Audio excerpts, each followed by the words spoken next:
And then it goes to this G chord, G triad with a C in the bass. Okay, so that's your third finger on the 5th fret of the D string, second finger on the 4th fret of the G string, and first finger barring basically the 3rd fret of the B string and the A string.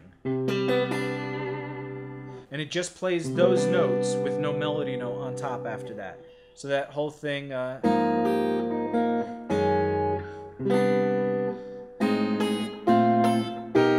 Then it gets into this little cycle of a walking bass line of... and that's just A to A flat, or A to B flat to B on the low E string. So this has the A in the bass with the second finger, and then you play your 4th finger on the D string 6th fret, 3rd finger's on the 5th fret of the G string, and first finger bars the 4th fret of the B and E string. So that's... And again, that triad is just this bar chord here, but instead of having the A flat in the bass, it has the A in the bass. And you're playing it like this. So... Okay. Then the next chord it goes up to is this chord. It moves everything up 1 full fret, but then it switches this 3rd finger that was on the G string. It moves that down to the B string on the fret down there. So basically the shape, again, it's the same as this, moved up a half step, but then you take that 3rd finger and move it down to the B string in the fret that it was in. And again, your second finger's on the 6th fret. Your pinky's going to be on the, that's 6th fret of the E string. Pinky's going to be on the 7th fret of the D string. First finger's barring the 5th fret of the G string and the 5th fret of the E string. And your 3rd finger is playing the 6th fret of the B string. So that movement is... And again, that melody note on the first chord is you play the E string, skip the A string, play the D, G, and B string. Then you play the melody note of the high E string. Then you move up and you play this chord, everything except the A and the E string. So you have...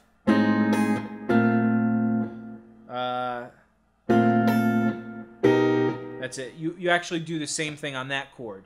You play those notes, then you play the high E string, where your first finger's barring on the 5th fret. So you have this.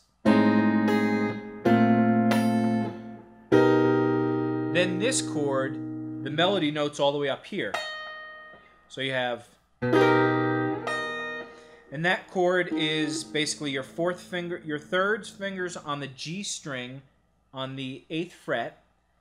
Your 4th finger is on the B string of the 8th fret, and your first finger is on the 6th fret of the E string. And that's basically an E flat triad, but you're only playing these notes, and you're playing the B note in the bass. Okay, so those 3 chords moving up are...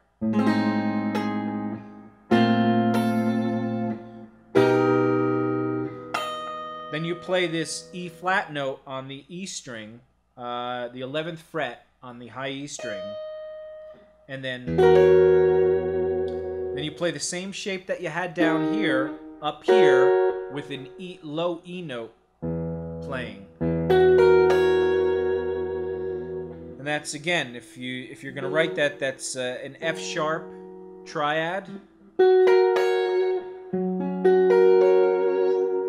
with an E in the bass. Okay, so that's your 3rd finger on the 11th fret of the G string, 4th finger on the 11th fret of the B string, and first finger on the 9th fret of the high E string with the E note ring in the bass. So that whole thing, it's...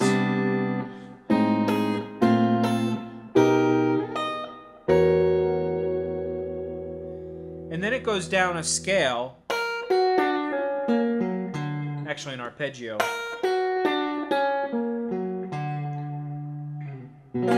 Back to the beginning again.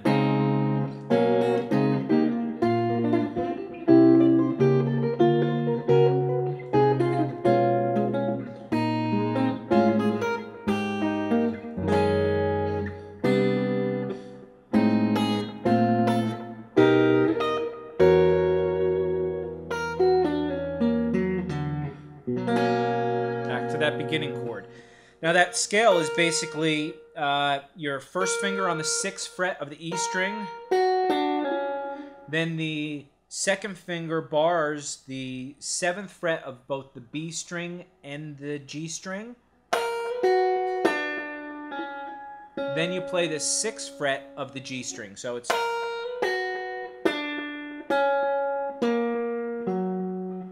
then you play the 8th fret of the D string, the 9th fret of the A string, and the 5th fret of the A string. And then you slide into the B note, which is the 2nd fret of the A string, which is the root of the first chord. So you have... And now again, since we're analyzing triads, this is just a triad. This triad here is just like this D chord, this, except it has this one note here. So basically you could look at this as an F sharp major triad, and that's the root 3rd 5th, but then it has a sharp 5 in there, okay? And then it keeps going down. It's just, if you went down this whole triad here, that would be just your F sharp triad. But then it has these two notes in there, which are that sharp 5 of F sharp.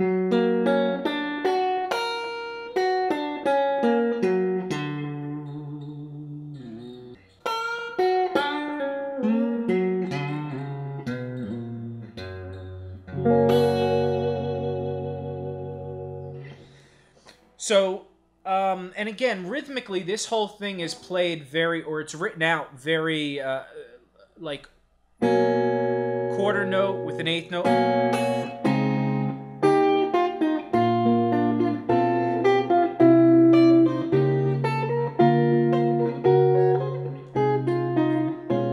Okay, so it's very straightforward the way it's written out. I took liberty of playing this a little more freeform. So this lick is actually all 16th notes, but it's played off of the second 16th note. So if you have 1, 2, 3, 4, 1, 2, 3, 4, those are the 16th notes. It starts on the second one of that grouping of 4. So it's 1, 2, 3, 4, 1, 2, 3, 4, 1, 2, 3, 4.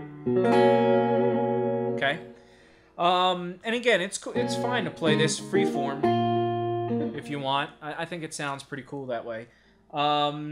Anyway, after it goes down that triad or the arpeggio, it starts from the beginning again and does that whole thing all over again, except when it gets to the very end, it does a different ending. And that second time around, it goes...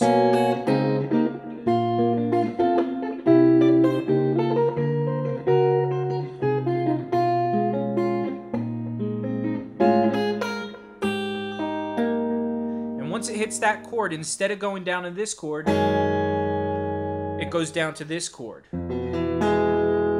Which is kind of a dissonant sounding chord. Especially these first two notes. But it sounds good in context, I think, of what's going on. And even by itself, it's fine to me. Unless you play it. Then that sounds a little out. But basically what it is, it's your E major triad. Here's your E major chord. Instead of having an E in the bass, it has an F in the bass. And you're only playing these 4 notes. So you bar the first fret with your first finger, low E string. Then your second finger plays the second fret of the A string. Your third finger plays the second fret of the D string. And your first finger is still barring the first fret of the G string. And you're not playing the high B and E string. Okay, so, and you do that because you have to grab the melody note from the G string first fret and with your first finger, and the third fret with your pinky on the G string, and that's so that whole thing the second time around is this.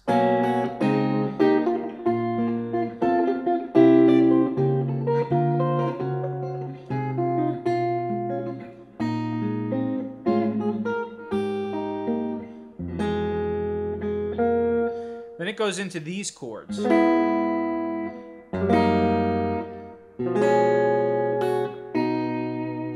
what that is, it's basically this shape. You can hold this shape throughout all three of those chords. It's your pinky's on the 6th fret of the D string. Second finger is on the 4th fret of the G string. And your third finger is on the 5th fret of the B string.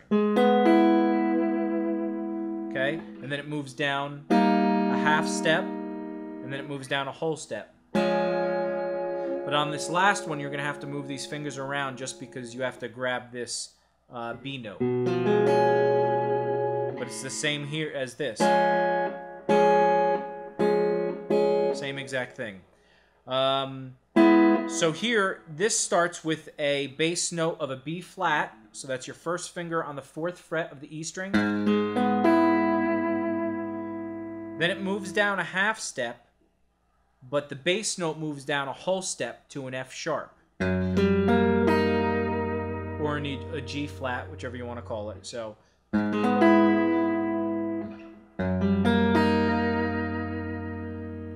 then this whole shape again moves down a whole step, but you have to grab the B note on the A string. So you have to switch your fingers around here to basically your second finger's on the 2nd fret of the A string, pinky's on the 3rd fret of the D string, first finger's on the 1st fret of the G string, and your third finger is on the 2nd fret of the B string. And then the melody note you're going to catch at the end is your third finger is going to bar to the 2nd fret of the E string. So you have... And then you're going to play the 2nd fret on the A string with your first finger, and the 4th fret on the B string with your 4th finger. And that resolve is this.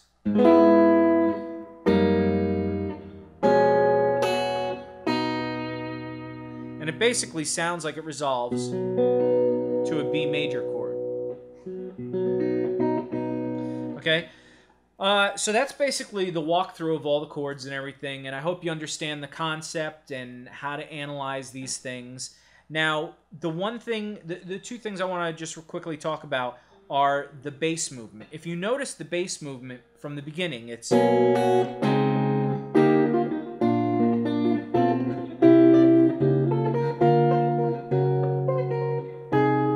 that whole thing is...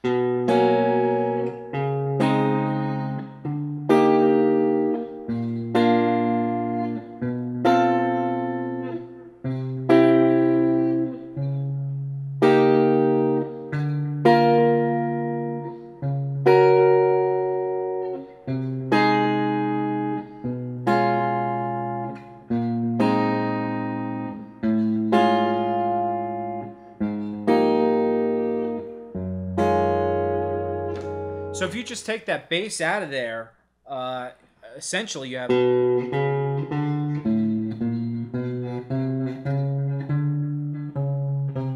So, you know, you rarely hear bass movements like that. But in this, it works perfectly because it keeps everything moving, and you're literally you establish a bass line, then you put triads over it. Well, again, it's that whole chord melody thing. You have a bass line and a melody, and then you fill in the chords. Well, he's filling in the chords with just triads, just major triads. And the other thing I want to talk about, if you take notice of those shapes are all your basic D shape, A shape, E shape. Those are the triads that you have all throughout here, with this one thrown in, which is basically, again, your D shape. But if you play it this way, instead of open like this, and it's using those middle 3 strings. So what I would do to expand on this on your own time, if you're into this kind of thing, is just take any triad. Take this triad, D major triad, and just start throwing different bass notes in there.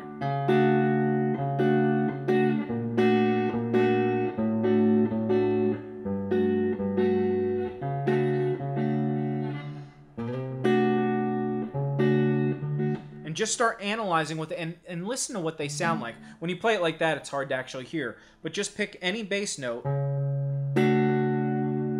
and put that D triad, just the D, G, and B string above it. And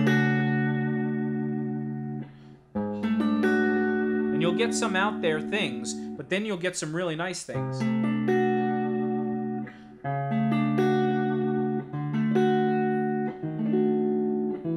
Some weird things too.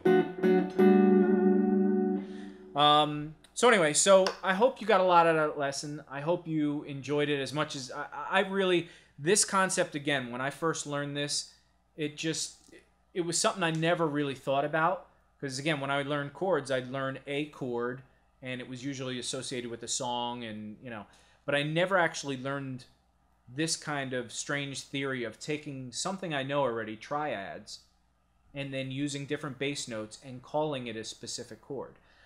But again, we'll get into that in another lesson, and we'll explain how this kind of concept can be used for soloing too. So I hope you enjoyed that. Check out guitarbreakdown.com. Keep coming back for these lessons. We have a lot more coming up.